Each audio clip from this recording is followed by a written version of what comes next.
বন্ধুরা চলে আসেন সাথে। দেখেন ছোট একখান চাক পাওয়া গেছে, এখনই আমরা কাটবো।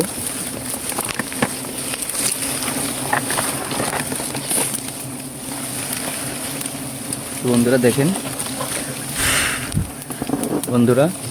কত ছোট চাক, অল্প একটু মধু হয়েছে। প্রিয় বন্ধুরা দেখেন, একদম পিওর মধু। আপনাদের যদি কারোর পিওর মধু লাগে অবশ্যই স্ক্রিনে দেওয়া নাম্বারে যোগাযোগ করবেন। কত সুন্দরভাবে নির্ভেজাল মধু পাবেন আমাদের কাছ থেকে, দাম একটু বেশি থাকলেও অরিজিনাল মধু। দেখেন পিওর মধু।